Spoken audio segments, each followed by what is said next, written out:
Heureux pour moi, mesdames et messieurs, de se présenter devant vous une fois de plus dans cette belle et grande émission par excellence, Tole Kanambunda, la seule émission qui vous plonge au cœur de l'actualité. Voilà, comme vous le savez très bien, cette émission est toujours bilingue de manière que Ekotabisika tout bandeko ba congolais vous allez. Kinshasa la belle, Kinshasa la capitale, et tenant ma cambo ndenge na ndenge, l'autre au solo la makambi belé na bande na plateau. Bientôt là, d'abord, je vais vous présenter ceux-là qui sont avec moi, mais avant tout, je dois d'abord remercier ceux-là qui sont à l'ombre. Là, je vois, il y a la grande dame Lauriane Kéré, pourquoi pas à Poupon Ikoma. Cette belle et grande émission, nous allons aborder si j'ai mon parler par rapport à l'implication, il y a jeunesse face à la politique. Face à l'actualité, comment est-ce que jeunesse c'est ça qu'on s'est comporté? Est-ce que nous avons vraiment jeunesse qui représenter ce lobby sur ça bon moyen? C'est ça. Et nous avons aussi des politiciens, on va le battre toujours qui bazar, vrai politicien. Est-ce qu'il y a vision la bango? Préparer la campagne la bango, il y a élection ou bien préparer la jeunesse il y a lobby. Et ça, il y a par rapport à l'émission on a banni dans la bango. Mais avant tout, on a bango na plateau, on a d'abord produit moi conseil mon qui a banni pour l'Arabie Saoudite. Cette émission est pexi moutouté. Et bien, elle moutouté. À propos de tout, ils ont tenu dans émission et engagé à inviter. Et engagé ni journaliste et engagé ni absi télévision. Donc, ce que moi peut-être qu'ils ont invité, à propos et toucher et si vous allez, les numéros sont là. Appelez-nous. Si vous avez besoin de participer à l'émission, ou bien vous avez le droit, de réponse. Ma porte est grandement ouverte pour vous recevoir. Même si vous avez une activité liée par rapport à la vie à Bisso Batude, tout le temps, Ben Abisso Tokoya, le caméraman, même Alain Dewa, donc il est sur le terrain pour tout ça. Imaginez sur le total, ni nous autres ça là, est-ce qu'il y a vraiment un tambour par rapport à l'attente de la population? C'est ça, c'est tout ça là. Donc, vous avez de suite. S'il y a des conseils, il peut ça conseil. S'il y a des critiques, il peut ça critique, mais aussi pour permettre que sa conscience va mal monter. Voilà, à la présentation, c'est votre serviteur Alain Dewa dans cette belle et grande émission par excellence. Déjà, à côté de la il a représenté d'abord invité dans la Bango. Là, directement, je vois, il y a le président national du MIEC, à expliquer le président Alice Lingende, à qui je dis directement bonjour et bienvenue dans cette belle émission. Bonjour, mon Mboka, les grands journalistes à Motouya et Ngoumaya, ville, province, à Kinshasa, puis à République démocratique du Congo. Bonne santé. Santé, ça qui top toujours. Karato mesana ba diaspora ba jobenga biso tout le temps, en tout cas les cas d'émission bonda toujours pour le belabiso informer biso ba réalité pe ba actualité je sais passer dans monde. Voilà, merci beaucoup Tole Kalambunda eza babi mbunda ce qui est bêta na village de Pemeni c'est que annonce tous les camions ici quoi donc ici on va pousser la balle en dango et je sais que des besoins sont partout basali. De l'autre côté c'est déjà un habitué de cette belle et grande émission par excellence Ndekos Samuel Bouker. Bonjour et bienvenue. Bonjour, mon Mboka Alain Dewa, la PSB Mbote Mingi, na téléspectateurs surtout il y a Absi TV et puis pourquoi pas na ba amouré il y a émission par excellence tous les cas Nambonda. Donc j'espère que attitude des acals bozer aussi quand on met ça là pour ça dit que yo si camina makambo ils allaient toujours à l'encontre il y a attente de la population mais ça bon on les a bloqué ça kanda c'est peut-être 4 mais évidemment na plateau l'autre 4 mais moral les en assez ba imboka bozer la calme trop sur la mambo Congo tout bunda pour nabi. Voilà, merci beaucoup mais avant tout que tu côté dans sujet nabiso et je crois très bien que photo sur la pas problème Italie à est Congo RDC eza mboka munene mboka teli makambo problème ya est lelo esali ba mbula na ba mbula ba Congolais ba kufi et belé na est et jusqu'à aujourd'hui ba kufa récemment tu komona ndeko ambassadeur diplomate ya Italie a uti kozongisa molimo na kuna na est mazaki ye mokote Congolais parce que na kati na ye wana ba benga chauffeur na bango. Chauffeur n'est plus ça, il y a la garde du corps, italien, chauffeur congolais. Mais, ma soleil betami mingi, considération, quand il y a liwa indékwana, italien ambassadeur. Mais les congolais, ils ont vraiment la considération, ils ont moni et niveau ya italien voilà. Et en plus, le cas Missangai, Congo central les apembenia, ba Madimba, ba Sekebanza. Ezali oye awa kotoyo na bakwango na bakenge na bakwilu na bamangai kuna ba diplomate bokendaka jamais ko visiter ba côté wana mais na est bokenda kuma ko luka nini bokenda kuma ko luka nini ba est wana diplomate au Kenya kuna avec PAM. Mais na les réseaux sociaux, na lobi bien na réseaux sociaux tout le monde na image etambola ke moi na moko ya biso congolais mineur, biso diplomate na carrière ya mine. Yango zaki distribution ya ko sunga babola ko tokuna. Babola base belebe na bakaluka. Mais ba mombela, mais ba ngaba na Kinshasa kana le ba général. Babola base belé a ka premier na 0 mètre ala ba kwango awa. Na babola boko na luka kuna na est. Babola ko pela na ba zone rouge. Merci la chef de l'État. Nenga tuko décision moko makasi que diplomate nyonso avant omeka ko bimali banda ya Kinshasa. Il faut zo aval ya ba konzi ya mboka e ko permettre au kende kuna. To yi bisala salate. Donc to pesa ba condolence na nenga le loyengete. Pour congolais ba kufie belé. Bisika wana. Ba bisika condolence pe bing to zo mona na noté. Mais ya bino ba diplomate ya italien. Tozo bangela yango mais ba congolais ba kufie belé bisika wana. Mutu moko ka bi ba ba kufi. Matane ningisi mokili mobimba. Chef de l'État, aussi, vraiment implication dans les appels de Sikala Makasi pour Congolais aussi dans la Kimia. Voilà, directement la balai de Samuel Bouker. Il y a juste analyse pendant tout ça analyse ensemble surtout mais quand on a CG Makasi Zalia, il y a les Camerounais de Italien eux, abeko kene Kwango, abeko kene Mbujimai, abeko kene Kananga, abeko kene Moneditu, abeko kene Kenge, abeko kene ala bangala bakote ba Bojalo. Il y a les gars au Kenya Kakuna na Est na Ituri. Tant au monde ndeko nazo kili kama azongi simolimo analyse ni ko sala par rapport à déplacement naé au Kenya na est kuna. C'est parti. Eh bien voilà, merci beaucoup Nabayi Mboka, merci na motuna ndeko alendewa botu motuna ezali malamu mingi. Donc tu éclairci Nabayi Mboka est ba congolais chaque jour ko fana est wana ezali ko to lobelango boyebi chaque jour tozoli la matanga est wana insécurité tozoli la na mokonza mboka a respecter ta promesse na ye. Il y a campagne électorale nenga loba qui quartier général na est. On dit mille le boyo travailler na gouvernement union sacré. Oza makasi toke est. Toke ko fana na est parce que ba kufa kawana chaque jour bazaka bani amate bazaka ban tabate. Baza ba congolais ou baza na mai na baza na makila na nzoto na bango baza pe na mai na nzoto na bango. Liwa ya mwana mboka ndeko luka en tout cas tokoye badabo nani atinda ki akende est question mark on ne sait jamais to moniye ke na liboso na muto so guider nzela mwana moko ya muke or eza interdit na ba place oyo ba minéraux zali ba mona ba minéraux ba kota na kati wana. C'est déjà une infraction. Est-ce que le Bongo, un diplomate congolais à cause de comportement bon en Italie, à cause de comportement bon en Italie, je ne crois pas. Mais pourquoi pas toi audace Yako on les a même qu'on respecte même qu'on bafouer même autorité congolais même institution que ça bafoué mais pourquoi toujours l'inga comportement et si là à mesure au chef de l'État il faut vraiment appliquer convenablement et tout ça la passe tant aux hommes même moi ambassadeur il y a États-Unis d'Amérique donc comme ça est en bilan là bah chaque fois qu'on a minéré bah non courage wana Congolais kozongote na bamboka na bino bino boye ba mission na bino na Congo za nini pa awa na Kinshasa awa na biso que non il y a beaucoup de réalités ils en a bateau bazo souffrir ma casse na Kinshasa même na ba commune za zinga ba kaluka ils bambule usi ko beta mais tozo mona ba appui na bino tozo mona implication na bino tozo mona bino besoin na aide mais pourquoi miso na bino zota la kaka est et là konini bo moment na est en tout cas ça doit changer merci chef de l'État na ba mesure aujourd'hui na ebi que cette fois-ci on doit frapper. Voilà, fini la récréation des chefs de l'État, tu peux frapper avec Zinga Nae, a eu des décisions qui avant yo diplomate Obimamboka en tout cas il faut baïba OK wapi pe la besoin ni. Congolais il faut toyeba que d'abord Boutalinga Congo parle sur Congolais azate.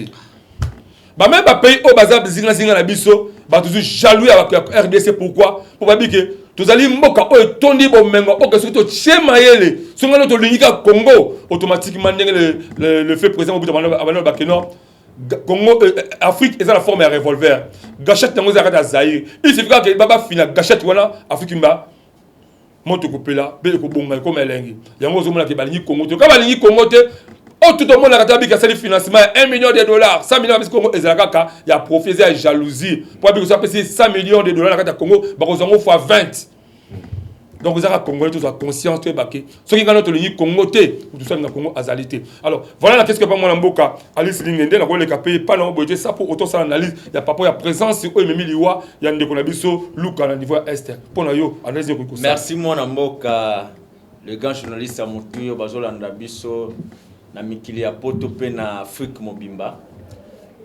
Tolobaka ngo à tout moment que mundela kotikala kolinga Kongola ta mukolo moko te. Présence na bango na kata mboka oyo ezaka ba détruire Congo yango emone na miso.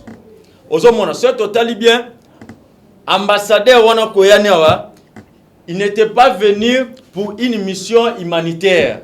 Ayaki pour une mission humanitaire te. Poso ayaki pour une mission humanitaire alingaka ya avanda wapi na kata ville province ya Kinshasa. Atala ba pauvre bazalia, ba veufo bazali, ba toazo ko quand même kosomba lipa il y a 200 fois pambate. Ozo comprendre. Ozo défarali par chaque jour. Mais via zana makanisi ya mabe, vi bazoya pona ko détruire Congo. Vi bazoya pour ko sala que peuple a continue à vivre na passe. Yango moni akatisi mbangu atiki vi engumba Kinshasa akena esembangu. Atiki pesa ambassade des alliés. Et puis na kata est akei pona relaxa biso que non bazo détruire jeunesse. Ake utiliser mwana muke mineur na place oke o mwana muke ko kotate. Azu mwana muke meme tine ngumba place oke bosi ya Congo o evandi. Ozomon ta unazola na batu bazolo ba na plateau na bisika tout que non amne pe manakime o pe manakime ate quand même. Faut tous en conscience. Moutou a ko détruire mboka même Nzambe moko. Tanga mona ki Israël bazo détruire ban Égypte. Yemo aseni aboma ibango. Bango to basila ba fidèle na il faut biso ba Congo na minute prière to sala ezake Nzambe boma batu nyonso tout. Donc depuis que chef de l'état atikaka mboko na maboko ya Nzambe, donc biso faut continuer na minute yo ndeko ngana biso ke mutu to azo na betension mabe ne ngumba ya Congo Nzamba ko bomaye. Ozomona wana eza ba message clé o ke Nzamba lakisi ba imboka libanda ke so bozo chama kona kata Congo bokitaka na ba idée kitoko bokitaka na ba bonnes idées oyo ke ekosala peuple wana bimana crise mais bino bozo ko bakisaka crise likola crise ozo comprendre to saluer président république chef de l'état parce que à comprendre que lolenga batu wana ko na Congo ba yebi ke totamboka likola ba congolais nako bimana ke na province tel na osenga na autorisation te nazana posa te na signalé kingani ako bimalo wana ndaku nae ozo comprendre ndenge ba travailler pendant 18 ans ndenge bazoyi Congo pendant 18 ans bazo kitana Congo pona konyata Congo ozo comprendre voilà. C'est à dire moi na mboka Félix Antoine Tshisekedi daye alobi net soko ye suka wapi na ngumba Kinshasa soko lingo bime fosani fo ba yeba ozo kende ko sala nin voilà. Baebi eloko zo kende ko sala ba register ba biso ça va bima mais yo zo bima kana to la manda ko bo bimi eza bien te en tout cas tozo senga na ba imboka to libanda en tout cas respect na ba congolais boto sa ba congolais baza esclave na binote ba congolais baza imbécile na binote ba congolais baza batu ya lokumu bato bazo sala bino bozala eza biso Congo ozomona il faut que ça biso ba respect moko o esengeli. Voilà. Merci beaucoup là avec des analyses très pertinentes de mon frère le président Alice par rapport il y a ndeko RDC ndeko na biso Luka Wazalaki ambassadeur ya RDC ya Italie kati ya RDC ya kotika biso alors il sali passe pe mawa puisque sengela ki mutu na mutu ayeba limite na ye donc avant que progresser au tambour la kati ya Congo il faut voir ba instruction ndele ko epesabi. Autre chose à présent mesdames et messieurs amis téléspectateurs nous allons parler par rapport à implication et jeunesse face à politique à l'élo. Na ba sur ce mona ki mineur amemi ndeko Luka na kati ya carrière ndeko sous la sikolelo. Est-ce que tout ça vraiment na ba konzi o bazo sunga jeunesse pour cause jeunesse à l'ode ko simba Congo tant yo lobi que vous allez vraiment politicien malamu vous allez vraiment moumbu ya peuple mais il faut préparer à venir dans la jeunesse mais qu'est-ce que vous êtes en train de faire pour organiser jeunesse en lobby ba cause jeunesse mo que par rapport à projet parce que les hommes passent les institutions restent. Alors, yo tant ozaki ministre, le lozo longozo kende, okotika ba projet no la mesa. Jeunesse ko ko remplacer pour ce projet wana. Est-ce que yo préparer ba ngote, ba koza capable de défendre projet na yo? Ndeko la ngai na balisu ko pa na yo na nous. Et to kende boya, fiko confiant. Voilà, vous avez plus ou moins 2 minutes pour répondre dans la jeunesse. ya Congo ya Kinshasa ya Congo mobimba lelo tant de la jeunesse est-ce que 18 ans au jeunesse c'est bebaki et comment jeunesse moi ya jalelo et comment jeunesse ya quoi ya kopo ya madesu na loso na polo pour pas voter ba député après batiki bango zala bango zoke bango ata ba ngoma maponomi et comme pené le chef de l'état est esprit à gratuité et zongi est-ce que tout le monde la jeunesse est capable de défendre la situation mboka lobi ce qui lobi ngana totalité. Merci ndeko pona mutuna toza na jeunesse moko est capable pona ko défendre toujours mboka lobi mais mabeza kaka na ba mboka pe na ba pakana biso balingi ko pese espace na jeunesse wana te atombama. To jeunesse va zelengo ou bien occuper moko pe yango na lobaka tout moment que au monde na moment tozo tala balingi te to kende. Hein? Vi balingi te biso pe cha force tokende siko na force tokende siko na makasi ozo comprendre pour totaleli bango ba répondre na jeunesse ba cha ba escaler pour jeunesse en mata ba boy côté ba escaler pour jeunesse en mata ozo comprendre ça veut dire biso mo so totala lo lengi ni to mata toza ba disposition ta ke ba jeune to rola la pongi te pour mo wala so pongi to rola la pongi te to ko na maboko te il faut to bunda makasi afin que lobito sauver mboka na biso. Parce que mboko peut la sauver et zo senga jeunesse azala makasi.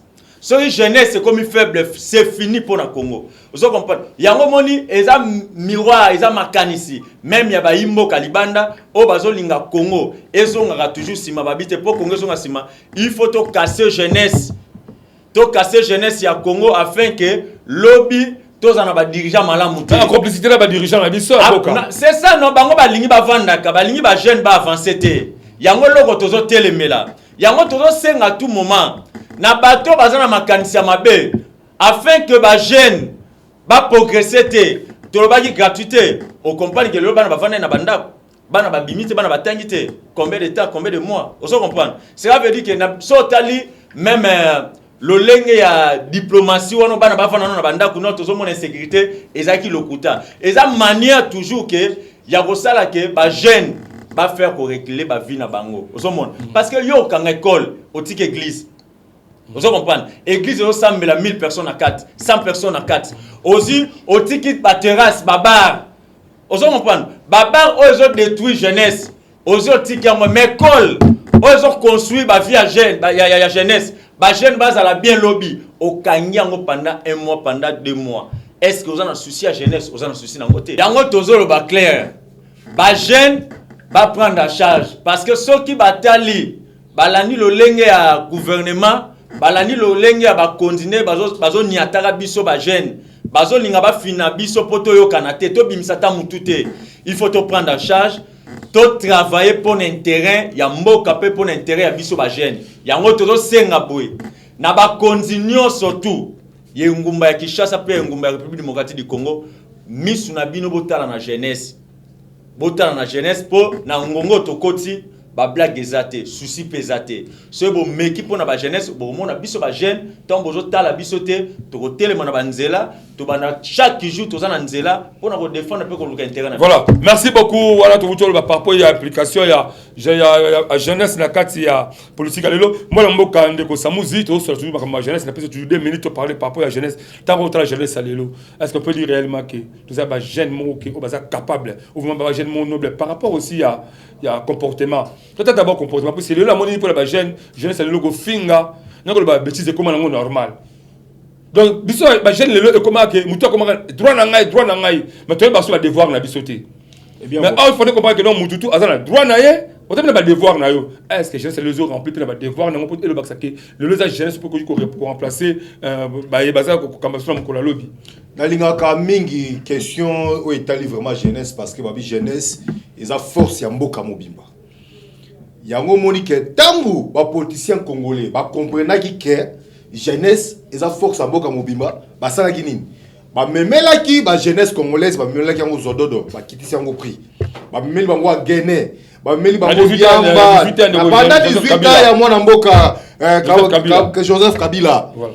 Dans la jeunesse, donc de 2001, il y a dans la 4 jeunesse, ma petite sur créer la sécurité dans le monde. Et ça, 15 ans, 16 ans, 17 ans, 18 ans. Pourquoi? bakitise ba wiki keno to pesa bango soupe na tolo ba langwa ba mela ba diamba ba langwa po ba raisonner kuto atalika mboka terre yango na ko région na mona mboka sami wechi na mesana koloba tout moment. Les jeunes ne seront plus une force d'opposition, mais plutôt une force de proposition. Nous sommes là aussi pour proposer, pour amener des idées pour tout l'avancement. Yamboka. Yango moni que notre politique et chef de l'État cette fois-ci, je vais prendre l'homme au centre de toutes choses. C'est-à-dire l'homme à l'obéli va pas cater, à l'obéli jeunesse.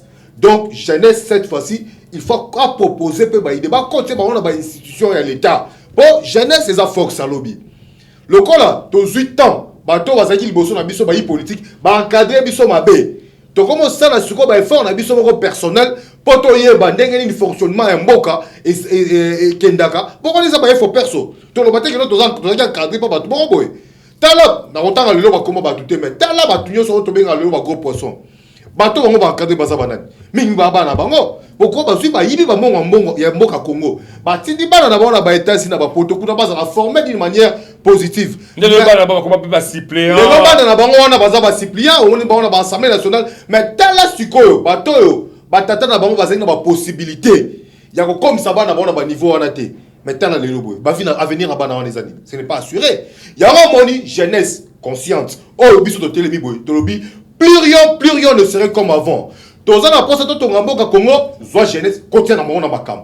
Toza na posa yote gouvernement ya sama luko ndezo bimaboy. Soit jeunesse côté na gouvernement. O te mandataire public, soit jeunesse côté na ba institution l'état parce que Congo c'est mututu. Et ça ya batata wana te. Batata wana si mabomi mboka et pas donc période na bango c'est leki. Ba comme le ko ba baza ko ba téléphone dès dans le bar toujours baza ko ba téléphone Ericsson. Lelo na vitesse ya Android toza nango lelo boy soko mimi opesi muto Ericsson na bano ki ana ya bano ke ba 3310 est-ce que on a même la difficulté sur la mise à jour voilà. On comprend lelo na vitesse Android bon tika biso pot jeunesse c'est ça déjà ton rôle waneni c'est toi monde non ya chez Camille tozo pelaka tozo sika biso moko mutu ça papa ça maman ça mon toza wana tozo sika biso moko ya ngwana na so interpeller jeunesse congolaise boza wana kaka bozala bompe ça na ba genete na ba diamba te ezali ba blo mo ba tchaki on peut distraire bino bo fungwama tabalai voilà merci de muka merci ça muté ça biso tout cette fois-ci place to kele nzambe mo yebi bo tika jeunesse fanda merci beaucoup d'ailleurs je compte prochainement ndeko Sami Wechi tozalaka na yo à la plateau mais na bi yozo ensuite prochainement étant que encadrer aussi les derrière jeunesse et par là je suis en train toujours de rappeler la jeunesse to yebake jeunesse biso to ali Congo ya lobby. Il faudrait que tu aies conscience, que tu aies le droit, que tu aies le devoir. Vraiment. Le devoir aussi est ali. Il faut que tu aies aussi dans la notion civile, et d'ailleurs, quand tu n'en sais même au niveau du gouvernement, tu as maintenant qu'on s'est référé à l'époque à Mobutu Tamakala. Donc, mon diplôme, à quel moment tu as armé à une année? Kuna kati ya musala armée kuna salini ba ramener na conscience pour comme la notion civile mais aye bake azana droit pe la devoir ya kolinga Congo parce que ali Congo tout ça na congolalité en plus il est dès maternel à partir de maternelle quand ça va dans la classe pour la savoir que non oza yo moko cerveau ya Congo dès matin ça va chinois oza yo moko cerveau Congo à part yo tout ça bon ça Congo azalité kaka yo mono to bongisa eux donc mutu to kola azala la notion là akele kola voilà ya bi kemi que tu sois par rapport toi parce que j'ai to continuer d'évoluer to continuer toujours na bino zali to ko les ajouter na bino voilà directement to me consoler une minute 30 secondes par rapport à taille gouvernement moi nous masoba 45 mais nous on a souhaité que ça même à 30 membres. D'habiter. Analyse de ça par rapport à ça. Merci mon amboka pour la terre gouvernement. Toujours sur la parce que ba imboka ba bengi makas. Ba lui mon amboka le lobo symbole la biso na actualité et taille ya gouvernement. Premier ministre alobaki 45 parce que 45 pourquoi par rapport ya ba parti politique et ba regroupement au ba s'adhérer na kati ya union sacrée. Na chaque bozwa poste moko. Il faut que 8 députés. 8 députés dans la poste, il y a ministère moko. Nenge bacha zali AFD sali zali na 41 députés, bango bazalo rola na 5 ministères. Cela veut dire todo senga boye. Gouvernement ezokota, eza gouvernement ya changement. Eza gouvernement ezotia escalé pour ba jeune basanini ba mata. yango tozo senga na dans le esprit ya gouvernement ça dit que jeunesse a simbeli autorité la jeunesse. Il faut de autorité ba simbe la jeunesse. Pour bazana tant obi que on a inversement pyramide maintenant. Est-ce que jeunesse a tikali kaka gelo azala marche bien ba politicien. Donc vous avez activité dans la politique pour jeunesse. Si vous partagez un gâteau, vous avez pas jeunesse na moment que vous avez posa bo avancer bo bengi jeunesse botiser ba 2000 ba 1500 ba 1000 francs na ba Pauline Zuluka na ba Pauline Zuluka bozo ngo wapi so hein ozo comprendre botiser bo pesi ba jeune wana bozo rendre compte que bino bo utaki pe bozaki ba jeune voilà tant bozo la ta ma papa ba 40 mètres ozo comprendre pour le ba mi fier ba mona ta ba soulier ozo comprendre pour na mbongo ya Congo bazo yiba hein yango sali bango ke ba komona ba dip ba komona ba immeuble ba bosani ke tant que comme bisiko za grâce ya jeunesse il faut to luka to tshela bango besikale ba mataba comme appelle roi biso ozomona elo kona bango be effacer yango yango bango mi kotiser bana bango yango tozo senga na gouvernement boy gouvernement ezobima ya sama to sengi biso ba jeune ce que vous allez sur 100% tolingi 90% ba jeune ou 95% parce que ba vieux ba père ba c'est déjà musana bango koki parce que ne ko pema moi je le répète appelle Sika tolingi bilonga sika bilonga sika parce que tu habite na lobi boy na lobi boy classe au batia bango batu atengo ka bango mayelo ya Congo maintenant vous proposez quoi vous proposer boye na gouvernement zobima surtout vous proposer batala na nous taille na ba parti politique té vous comprendre toyebi ba bêtise zo mona zo sama na Congo zo na ba parti politique bref mon frère batala nanu ba congolais oyo bazana libanda ya ba parti politique batia bango na kata gouvernement ba ko travailler pour l'intérêt du peuple congolais ba o bazo uta zelande konanga ba o bazo uta na ba parti politique bazo travailler pour l'intérêt ya ba parti na bango non pour l'intérêt mboka pourtant aza ministre à tout moment bazo appel ya ba chef ba parti na bango travailler bo zo comprendre mboka moye kene liboso ezate donc autorité morale de comme de kolunga biloko comme sila ndeko Samuzi est-ce que il est toujours utile que Zoraka ba ministre ba outra ba assemblée nationale ba soka ba même ba député votaki ou bien ko continuer kaka na ba vie wana ou ko se référer aussi ba de construire ba libanda ba la misala papa il faut se référer na bato ba za libanda ba na misala terre mais yo député ça na musala yo sénateur ça na musala. Non, est-ce que tu peux imaginer, nous avons des familles aujourd'hui au Congo. Dans une famille, vous allez trouver au moins 4-5 députés. Mais c'est quoi ça? Ça doit changer. 4 députés. Ça doit changer. On est la terre.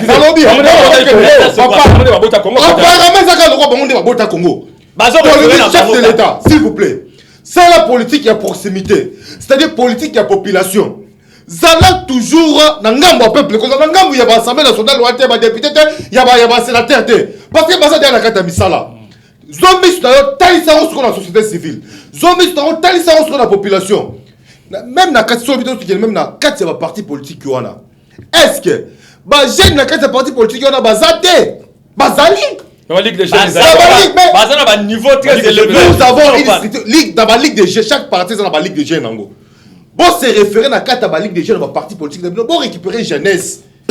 Bon, on a pouvoir, on a 29 ans. Lumumba, quand tu peux même nager, Lumumba, alors. On se comprend. 35 ans, premier ministre a dirigé dans l'école, en terre. Chef de l'État, Zomis, Talisson n'est pas peuplé. Peuple, on a souffert pendant Kala. Peuple, on a souffert pendant 52 ans, Mobutu.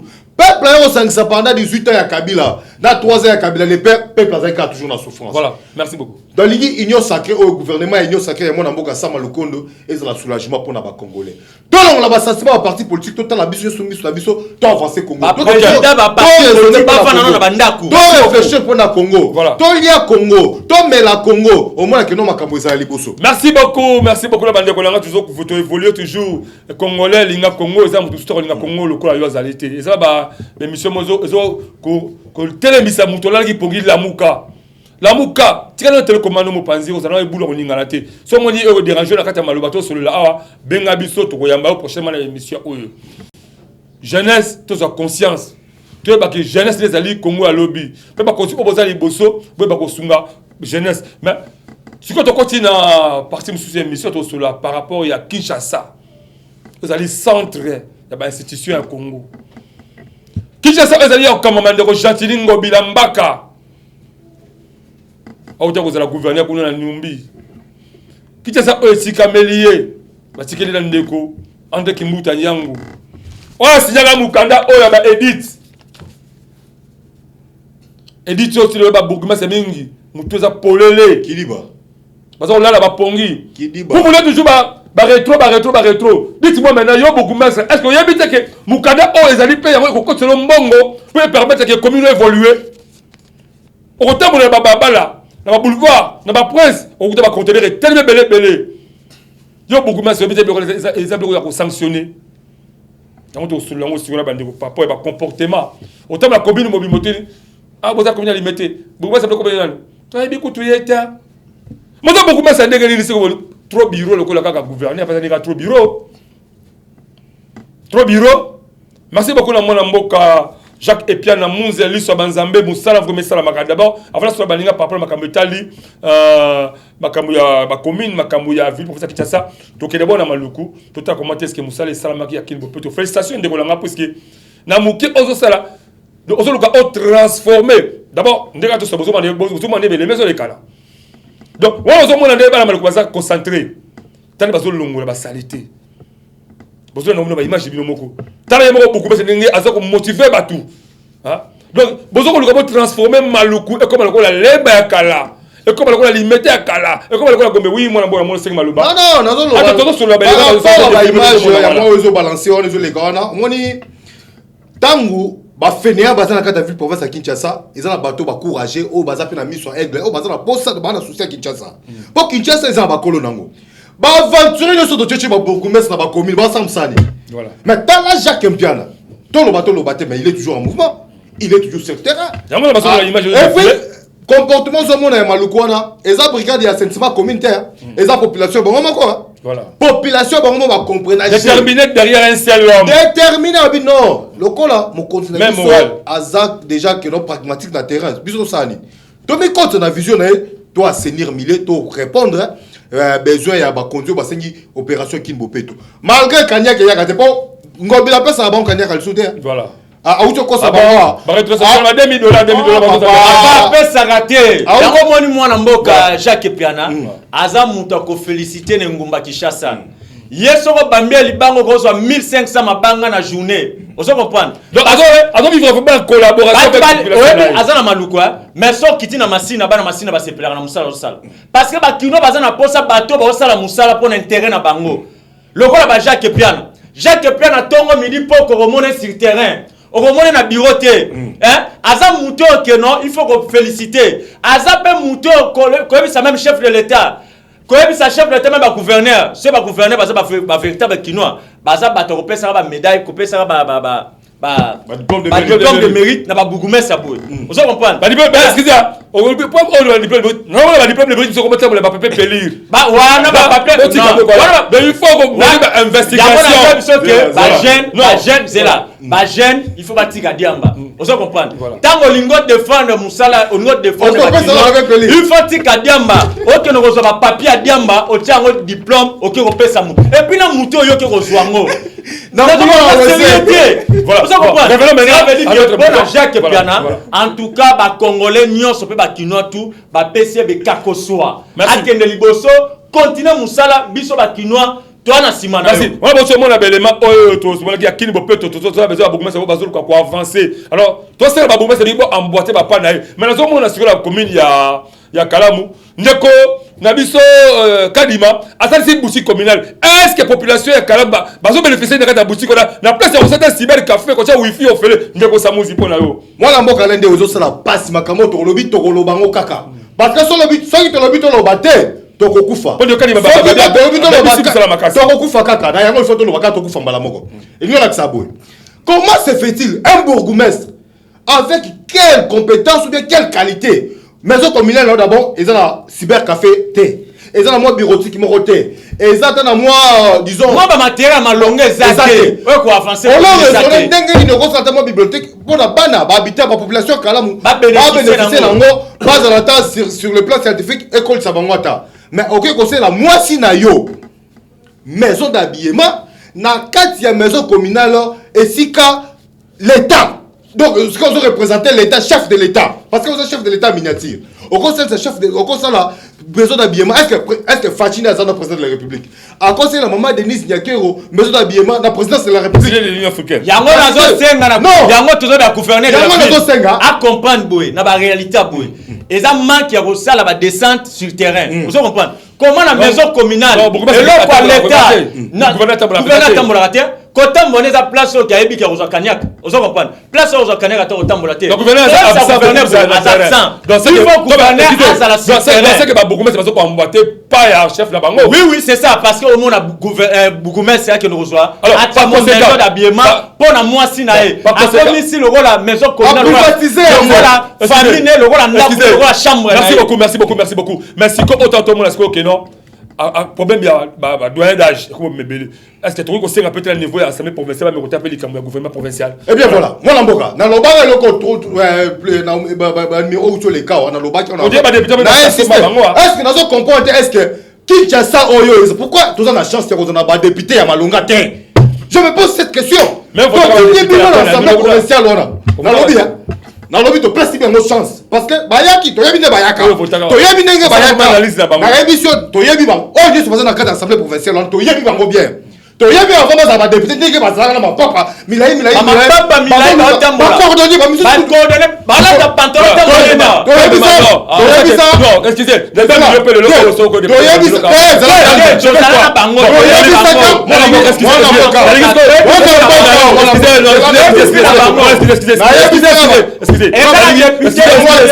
c'est moi qui ai la parole. Laisse-moi diriger débat.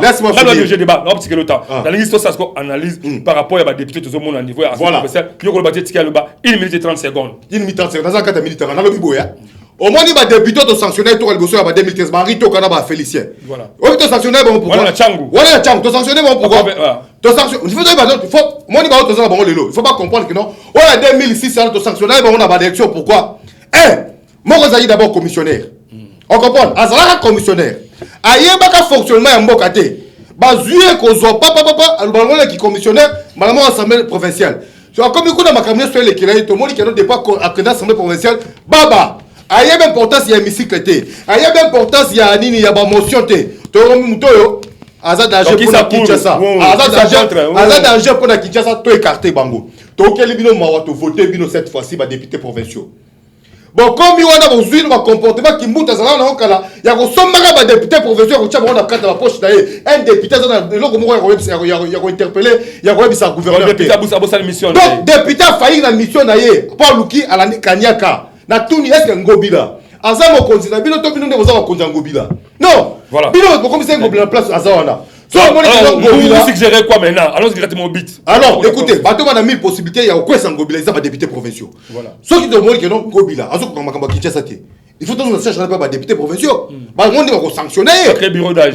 Mais comment se fait ici le lot?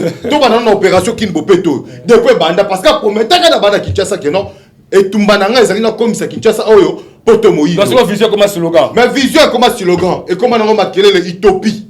Est-ce que tu vas continuer dans l'utopie? Voilà, merci beaucoup. Est-ce que Kinshasa va bien total les alikaka, le groupe de ça monsieur, vous avez beaucoup de choses quand même ça va refester champion tant que nous total sur Kinshasa, on t'a son comportement député vis-à-vis de l'administration provinciale. On se s'analyse. Ne colangez pas si personne. On se comprend. Veli batu bazona be tension basomba ba immeuble basomba ba mituka non basala besoin ya peuple congolais. On se comprend. Ba député provincial de konanga lobby toyebi bango bisika bauti toyebi bisika bavandaki toyebi ne bande kolata mapapa 40 mètres lokola muke ezokota te toyebi ba pantalon mine banola tane banokanga basinga o bazana assemblée provinciale toyebi bango très bien vous comprenez tant ba comme sikano ole bazana souci ya mboka baza si le baki singa fumba na biso fe bayebi image to la so ba image na retour vous comprenez ole ba comme sikana baza na souci ya peuple baza na souci ya ville province ya Kinshasa baza na souci que Kinshasa la telamba mususu bango baye bakina ba ko luka ba kanyaka Vous comprenez? Parce que dans un pouvoir ni gouverneur azanango likolo ba député provinciaux. Ba député provinciaux baza ba kondinaye. Mais le gouverneur a commis mon kondina bango pona nini loko so mbongo. Ozomona azobeta tu pas gouverneur pas nos ambonga lopango. Ake nos ambonga mutuka pas lula muninga na zana 2 types ya zana lokote. Ozomona il faut na comme na 2 types. Salaire ozo combien? Cela veut dire que tellement comme na posa au somba immeuble au somba 2 types fosani. Oyi bambonga Congo. Voilà. Zana ina baksa. Na ina senga na mutu rouge député provincial ya Masina. Ozomona. Comment mutu rouge? Mutu rouge. Depuis Azaki suppléant ya Jangoy ministre. Mais depuis Joana comme député provincial ba suppléant ba remplaçant na ba Flavien na tout. Bazo ça le logo terre na niveau Masina. Moi c'est ozo lever ba na Masina. Nazo oui ba na Masina faut pas telema. Ba na Masina tu va pesa bango. C'est pas comme lelo bisika ba ba comme fier. Ba comme hotel ba ba no hotel ba type. Tu vas noter bon hotel makolo. Ozo comprendre. Ozo land. Bande ko soma mikata ba 200 francs. Mais le jusqu'au Moussala. Le roba zu misala, mais bazu misala grâce à nani. Grâce à peuple wana. Bazu misala grâce à peuple wana. Mais la loi te pour le peuple ngo. Vous loi ni bazo voter malonga. Bangona ba kima base. Ozo comprendre. Pour nous voter loi, il faut ébaquer difficulté une population va voter nga o bazo kutana ngo. Ozo comprendre. Ba kima base. Et puis ndenge bazawana, na biso ke le loso kota masina poto potanyam. Entre sortir zate. Ozomon, toza ba député ba lobakate, ba baba. Moussa na bango ko kene butu pona koluka ba 100 francs na poche pour ba basani. Ba se vivre ba famille na bango. Ya biso peuple ya Tchango, to telemi to lobi boye. Ba député provincial tu ya Tchango boyoka. Na nationaux, tu as 18 députés nationaux. Jusqu'à maintenant, tu as mon enfant dans la chambre. Excusez,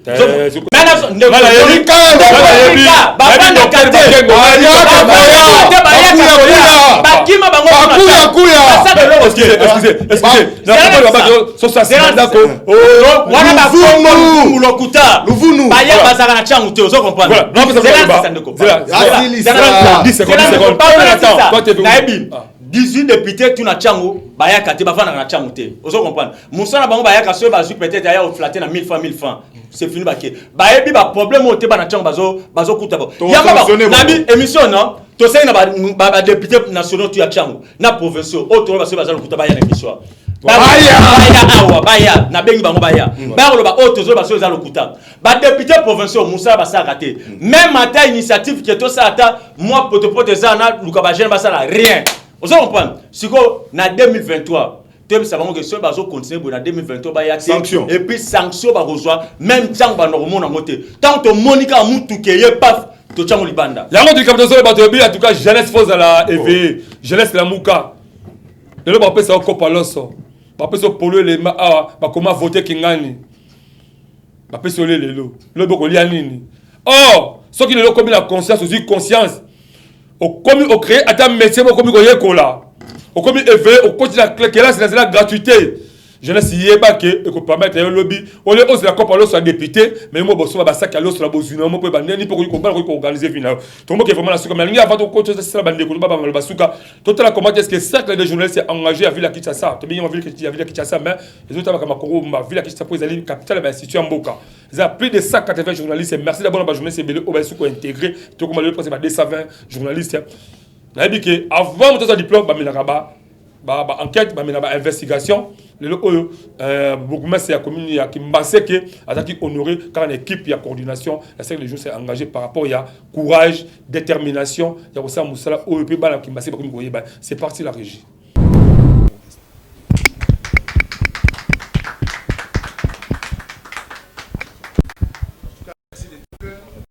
Merci de tout cœur. En tout cas, habiter ce qui non mérité en auto qui m'banteke non mérité en. Mais na kolinga mérité aux ala qui m'banteke parce que ils ont compris exactement ligne de conduite yo ezako Singapour na lobby à qui m'banteke est la meilleure. Vraiment merci encore une fois. Na ko dédié diplôme à mérite na commune nanga ya Kimbanteke. Merci.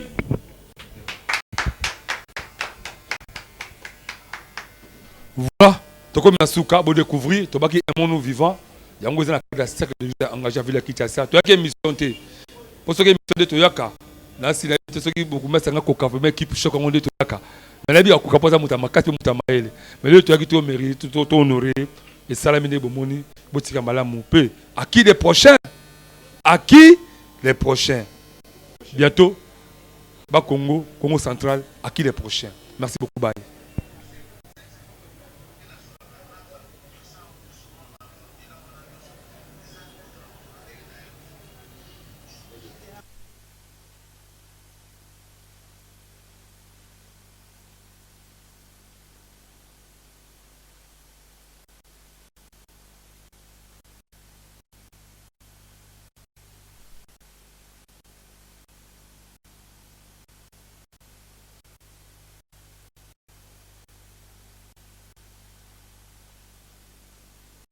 Non seulement